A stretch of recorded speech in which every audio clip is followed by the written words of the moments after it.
Bom dia, queridos irmãos. É um grande privilégio para estar com vocês e muito obrigado, especialmente ao pastor Johnny também. Ele pediu que eu falasse e fizesse um pequeno estudo sobre o assunto em Atos. Eu soube que vocês estão estudando Atos atualmente e de todo o coração. Atos também gosto muito de estudar. E então eu pensei, vamos verificar alguma coisa da primeira viagem missionária de Paulo e Barnabé. Naquela ordem, ainda naquele tempo era ainda a ordem Barnabé e Saulo. Era invertido. Barnabé era o líder, aparentemente, e deve ter tido mais alguns na equipe missionária também, porque numa certa altura, João Marcos, um jovem, desistiu da viagem e voltou para Jerusalém. É que o problema era em Perge, eles já tinham passado por uma ilha, Chipre, e agora tinham pegado novamente o barco, o navio, atravessando para o que atualmente é Turquia, e lá estavam naquele porto, e eles tinham de subir aquela montanha íngreme para chegar à plataforma à altura no interior da atual Turquia. E nós não sabemos o que ocorreu, mas por algum motivo João Marcos desistiu lá e voltou.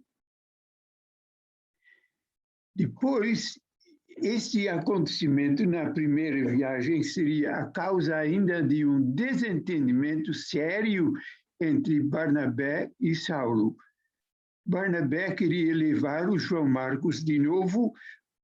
Paulo disse, nada, um homem assim. Então, a consequência era ter duas equipes missionárias. Uma equipe foi a Chipre, outra foi a Turquia, atual. Então, aquele desentendimento foi um desastre, mas, por outro lado, foi uma bênção, porque duas equipes servem melhor. E a causa era, creio eu, que Paulo não entendeu ainda, que com João Marcos estava acontecendo a mesma coisa como com ele tinha acontecido, porque quem foi procurar o Paulo, foi exatamente esse Barnabé que o apresentou aos apóstolos. Mas ele mesmo não entendeu que a mesma coisa estava acontecendo com João Marcos e devia ter tido uma segunda chance.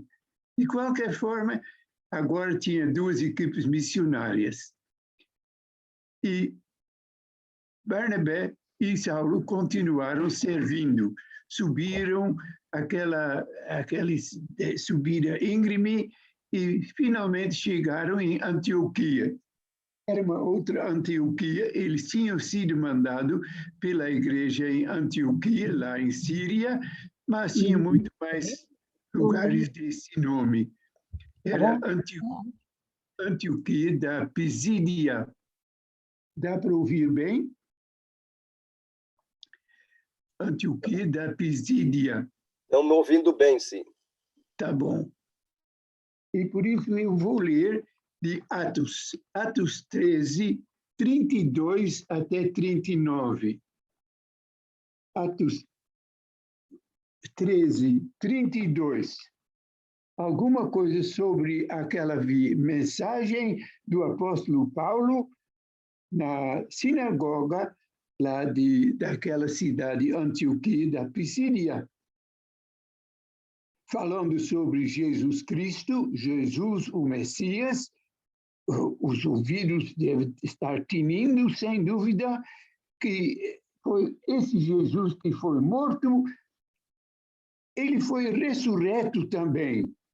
E agora, Paulo, diante dessa turma, uma surpresa e interessado, às vezes revoltado, ele diz, versículo 30, 32, nós vos anunciamos o evangelho da promessa feita a nossos pais, como Deus a cumpriu plenamente a nós, seus filhos, ressuscitando a Jesus, como também está escrito no Salmo 2, Tu és meu filho, eu hoje te gerei, e que Deus o ressuscitou diante dos mortos, para que jamais voltasse à corrupção. Desta maneira, o disse, e cumprirei a vosso favor por as santas e fiéis promessas feitas a Davi. Quais eram?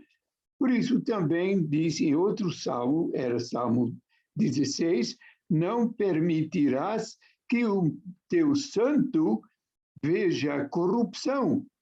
O Senhor Jesus só ficou, podemos dizer, um fim da semana lá no sepulcro. Não permitirás que o teu santo veja corrupção. Por quê? Na verdade, tendo Davi servido a sua própria geração, conforme o desígnio de Deus, adormeceu, foi para junto de seus pais, e Davi viu corrupção. Porém, aquele a quem Deus ressuscitou não viu corrupção, Jesus Cristo. Tomai, pois, irmãos, conhecimento de que se vos anuncia remissão de pecados por intermédio deste, e, por meio dele, todo o que crê é justificado de todas as coisas das quais vos não pudestes ser justificados pela lei de Moisés. Justificação pela fé somente por Jesus Cristo. Amém. Agora, naquela mensagem tem uma observação, a gente podia dizer entre aspas, ou podíamos dizer um footnote, uma nota de rodapé, porque veja bem, em versículo 36, eu vou ler agora sem aquela nota de rodapé, porque Davi, na verdade, adormeceu, foi para junto de seus pais e viu corrupção. Você percebeu?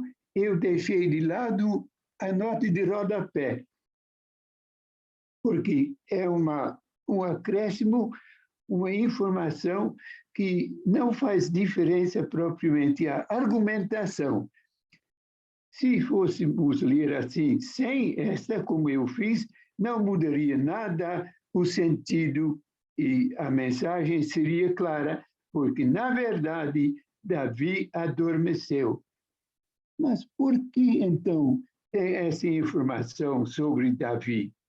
Diz Davi, tendo servido a sua própria geração conforme o desígnio de Deus, adormeceu. Deixando de lado, não faz diferença nenhuma. Nenhuma? Sim, aparentemente que sim. O Espírito Santo achou por bem incluir essa nota de rodapé, porque diz alguma coisa importante sobre Davi. Davi, abre aspas, tendo servido a sua própria geração conforme o desígnio de Deus, fecha aspas, adormeceu, foi para junto de seus pais e viu corrupção.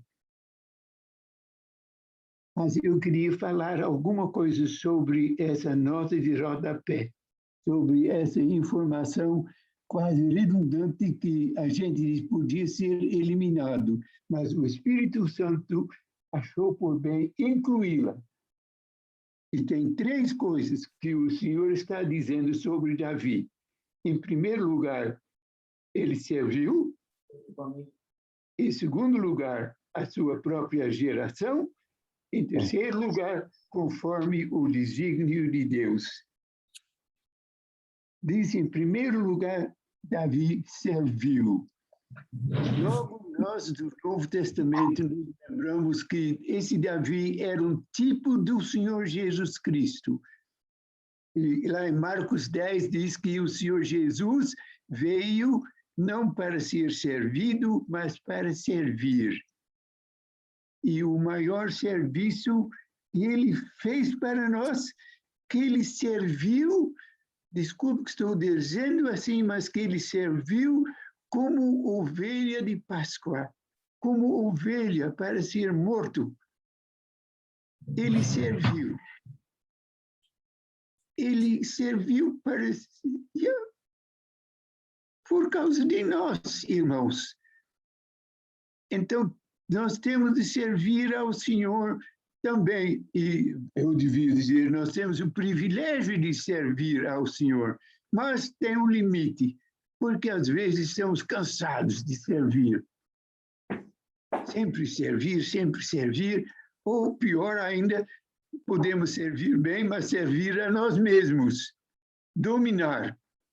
É mais fácil do que servir. Cuidado, até o próprio Churchill disse, power corrupts. Poder corrompe. Mas servir, quer servir, e o problema não é somente nós, que nós temos o limite de servir, que, Senhor, agora é suficiente, não quero servir mais, hoje vou tirar férias de servir. E o pior é quando os outros também estão dizendo, é ridículo que você está servindo assim. Então, não é necessário. Pior, quando a tua própria mulher diz que não é para servir. Isto ocorreu até com Davi. Davi estava servindo como rei, servindo o servo, o servente, como rei, um contraste. E agora, na hora de trazer a arca do Senhor para dentro de Jerusalém, ele está tão alegre, ele tem uma capa, não de real, mas simplesmente tem aquela roupa de sacerdote, uma roupa branca, e está pulando de alegria em frente da arca.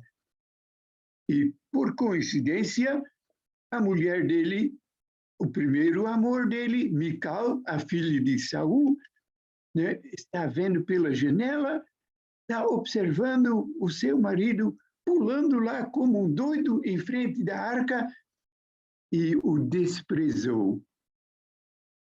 Davi servindo, servente de alegria, mas a mulher diz, bobagem, como rei você nunca devia ter feito isto.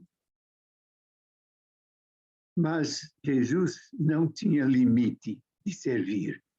Serviu e os amou até o fim. Davi serviu. E diz, em segundo lugar, Davi serviu sua própria geração. Se essa observação aqui, versículo 33, é alguma coisa especial, uma nota de rodapé que podia ser eliminada, ainda mais essa observação, sua própria geração. Mas o Espírito Santo achou por bem incluí-la. Ele serviu a sua própria geração. E alguém poderia perguntar, a quem ele poderia servir, a não ser aos seus contemporâneos, talvez aos seus filhos, talvez aos netos, mas daí terminou. Claro, o Senhor sabia isto muito bem, mas o Senhor Jesus, o Espírito Santo o incluiu e achou por bem incluir ele serviu a sua própria geração.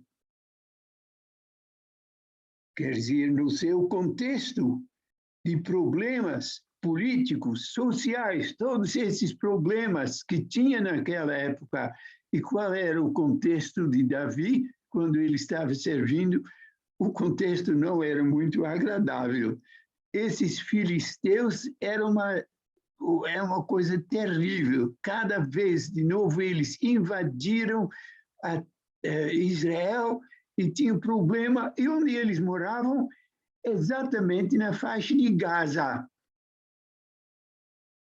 E não era um dos piores, Golias, e Davi tinha servido como um rapaz jovem. Ele era e talvez Deus o tinha chamado por isso também, ele era um lutador. Ele serviu com os dons que ele tinha, e por isso Deus o escolheu. Mas Davi não era um pastor, a gente tem a impressão que é uma vida assim tão pacífica. Claro que não. Esses pastores na antiguidade vagavam pelos ermos, também no deserto, e lá vinha um leão, lá vinha outro bicho para pegar uma ovelha, e ele, com aquela funda, atirando uma pedra, e o bicho correu. Ou lutando até com o leão. Davi era um lutador, não era um rapaz manso que tinha assim, sentado todo o tempo tocando a sua flauta. Não, era um lutador. E por isso Deus diz, eu preciso de você. É interessante que Deus, então você diz, não, ele devia ter escolhido outro. Deus escolhe você com os teus dons, que ele mesmo tinha dado a você.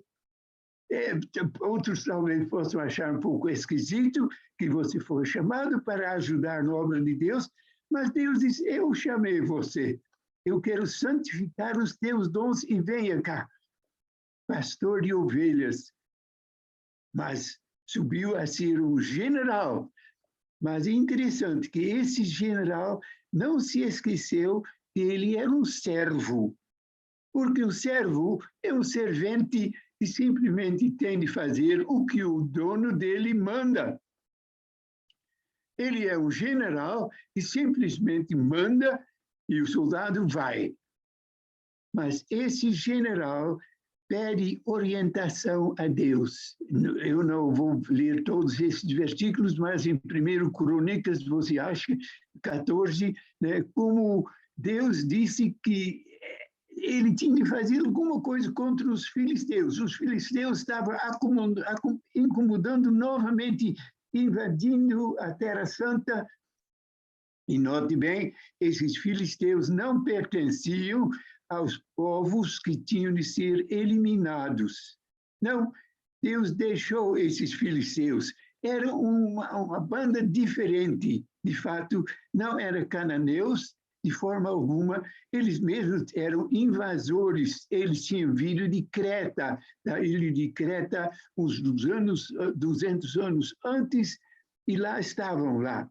E como se fosse alguma coisa o incomodando e mordendo o pé de Israel, lá no sudoeste. A situação era clara. Esses filisteus eram terríveis. E Deus chamou esse lutador, esse general, mas um general que se reconhece que ele é um servo, porque na hora de Deus dizer, lá estão eles de novo para incomodar vocês, o general diz a Deus, Senhor, eu devia atacá-los? E Deus diz, sim. Então, numa segunda vez, ocorre de novo, eu devia atacá-los? Sim, mas não de frente, vai atrás, e você vai ler isso em 1 Crônicas 14. É o general que pede informação, orientação, conselho àquele que o mandou, Deus. E você é um servo, e você não vai servir daqui a 100 anos, nem 100 anos antes, porque Deus te colocou na história e você está preso em tempo e lugar, em espaço e no relógio. Não pode sair de lá.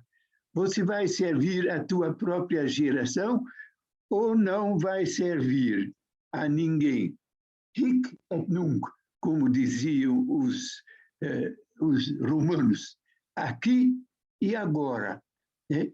Ou nunca. Você quer servir a sua própria geração? Diga, Senhor, eis-me aqui. Está cansado? Então ele dá força. Está desorientado? Ele dá conselho. E quando você não consegue mais, então ele vai te chamar para o quartel. sirva com alegria a sua própria geração. Uma informação redundante, desnecessário. Muito obrigado ao senhor por essa nota de rodapé. Mas daí vem, em terceiro lugar, ele serviu a sua própria geração conforme o desígnio de Deus. Desculpe, senhor, eu já achei que era um pouco assim, louvor demais para Davi, mas esse também é demais mesmo, né? Esse é panegírico quase, conforme o plano de Deus. Mas sabemos tanta coisa errada sobre Davi. Como é que o senhor diz, conforme o plano de Deus? Mas sabe, irmãos, qual era o plano de Deus para Davi? Era muito simples, que Davi servisse bem, servisse fielmente. O plano não tinha sido revelado a Davi, ele nem sabia que ele seria rei, nem sabia que ele ia ser um conquistador, assim, um pacificador da faixa de Gaza. Mas qual era o plano quando ele foi chamado? Deus não o revelou. E Deus não vai revelar a você qual é o plano dele para a sua vida. A única coisa que era o plano de Deus, que quando ele o chamou, que Davi servisse bem, fielmente, no lugar e no tempo em que Deus o tinha colocado. E se não gostar disto, então você não vai servir nunca a ninguém. Mas, assim mesmo, diante desta observação do Espírito Santo, que ele serviu conforme o desígnio, o plano de Deus, eu digo, senhor, com licença, mas, de fato, ele tem tantos problemas. Eu me lembro de duas coisas, especialmente aquela coisa imoral com a mulher do outro, com Batseba. Senhor, como é possível? E Deus diz, está vendo, pensando sobre essa história, você sabe qual era a causa? Você nunca poderia ter imaginado que Davi faria uma coisa dessa, mas qual era a causa? Como é que foi que ele chegou a... Era preguiça, irmãos. Se lembra que lá em 2 Samuel diz 11, que então era na primavera o tempo que os reis saíam para a guerra, eles tinham de resolver um problema lá com os amonitas, para o leste, desta vez não para a faixa de Gaza, mas para o leste com Jordânia, podia dizer, e ele manda Joabe, ele manda ser o general, e Davi fica em casa, deitado na rede dele. Preguiça foi a causa. E foi de mal a pior, mal a pior, mal a pior. Chega uma coisa terrível, que ele manda matar quase seu próprio servo. Era a causa? Preguiça. Parou de servir? Preguiça. Foi olhar o computador, uma tela, então, foi de mal a pior. Cuidado, irmãos. E a segunda causa, o segundo problema, lá, não foi de Batseba, mas o censo, ele mandou fazer um levantamento dos soldados que ele tinha. E a causa era mais para o fim da vida dele, era orgulho. Orgulho. Nessa altura, ele gostaria de saber exatamente quanto é que eles tinham. E ele manda novamente Joabe. E esse mesmo Joabe, que era até um parente dele, né? Como é possível? Joabe disse, seu rei, não devíamos fazer isso, não tem nenhuma necessidade. Mas ele queria, ele insistiu orgulho. E qual o problema depois? Ou toda aquela doença pior do que Covid era a pestilência. Mas Deus mandou parar o anjo. E digo, Senhor, manda o anjo parar esta pestilência também. Mas pelo menos que seja usado por ti como um wake-up call para todo mundo. Acorde, é uma das pestilências e uma das setas que passa por cima da terra. Dois episódios na vida dele, Batseba e o censo. Preguiça e orgulho. E apesar disto, o Espírito Santo manda anotar sobre ele que ele serviu conforme o plano de Deus. Eu digo, Senhor, como é possível? O plano de Deus, não, sem dúvida, não era o plano de Deus essa história de Batseba, nem o censo, nem as outras coisas, mas o plano de Deus que ele servisse fielmente, simplesmente fielmente. E Davi diz aqui, né, em Salmo 32, se lembra desse salmo? Bem-aventurado aquele cuja iniquidade é perdoado. Davi sabia o segredo da restauração, era o perdão. Mas se lembra, irmãos, esse perdão só veio depois de ele confessar. Enquanto me calei, os meus pecados envelheceram os meus ossos pelos meus constantes gemidos todo dia. Quando você não quer confessar os teus pecados, não tem nada de perdão. O segredo que o Espírito Santo pode anotar, conforme o plano de Deus, é que dentro desse plano estava incluído o Cordeiro de Deus, que morreu por causa de Davi também. Oh, irmãos, é uma alegria profunda, né, que reconhecer isso na vida de Davi, na vida de cada um de nós. Porque o problema é aparente, o problema não é o pecado, o problema é o pecado não confessado. Pecados não confessados, não perdoados, são a causa da queda de servos de Deus. Você é um servo de Deus, uma serva de Deus. Você tem algum pecado assim, talvez escondido, ninguém sabia disso. Eu nem quero mencionar o nome, que eu fico tão triste, né? Porque ultimamente, esses anos, eu digo ultimamente, mas esses últimos 10, 20 anos, vários líderes grandes caíram por causa de pecado não confessado. E não depende da tua nacionalidade, pode ser qualquer nacionalidade, quando você não quer confessar os seus pecados, guarda oculto, é o desastre.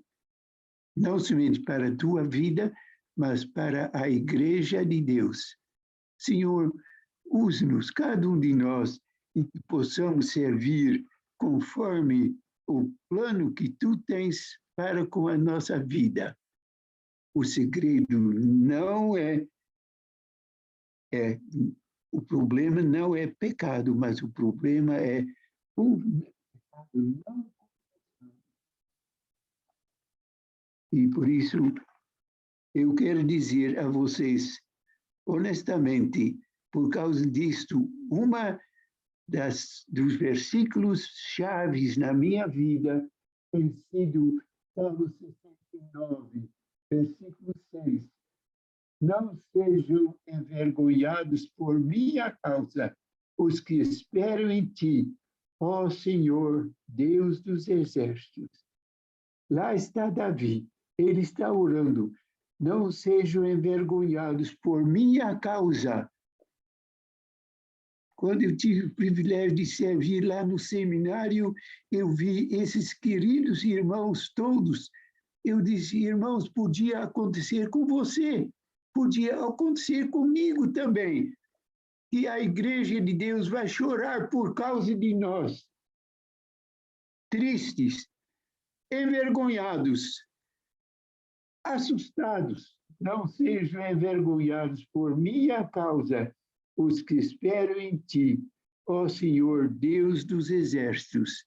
E só pela graça de Deus podemos andar assim, porque todos nós não somos melhores como Davi, nem melhor do que qualquer um desses irmãos queridos que caíram, porque é só pela graça de Deus. Sobre esse versículo lá em Atos diz, só pela graça. Só pela graça. E quando você quer servir, diga, Senhor, eis-me aqui. Aí Deus vai dizer, e onde vai servir? E a quem? E você está olhando ao redor, na história, ou seja, aquela história já passou. Lá em frente do ano 2015, vamos dizer 30, você nem vai estar aí. Você só vai servir a sua própria geração. E como é que vai servir? Conforme o plano de Deus. Qual é o teu plano, ó Senhor? Deus não vai revelar o plano dele para a tua vida. A única coisa que ele quer que você sirva fielmente. E é um privilégio. É um privilégio. Quando Deus faz uma observação desta, Davi serviu conforme o plano de Deus. E, sem dúvida, ele tem dito só pela graça. Também no Velho Testamento, só pela graça, porque o Cordeiro de Deus vem do Velho Testamento. E não pense que ser pastor então é uma coisa dócil, é uma luta, como Gênesis 3, que o Messias viria e lutaria e seria ferido no calcanhar, mas Jesus veio para matar o diabo. Estamos olhando com alegria e fé para frente. O plano de Deus não é que a história se repete em ciclos sempre, mas que no fim, ali, o servo de Deus, o Cordeiro de Deus, vai vir. E quando você chora sobre a história, se lembra que tem um colega, João, lá na ilha de Patmos, chorou quando o livrinho da história se abriu. Mas o presbítero disse, não chore, irmão, porque venceu o Cordeiro de Deus. Vixit Agnus Noster, venceu o Cordeiro nosso, vão segui-lo. E Deus abençoe todos vocês ricamente. Amamos vocês de todo o coração. Aleluia. Maranata. Amém. Amém. É muito bom saber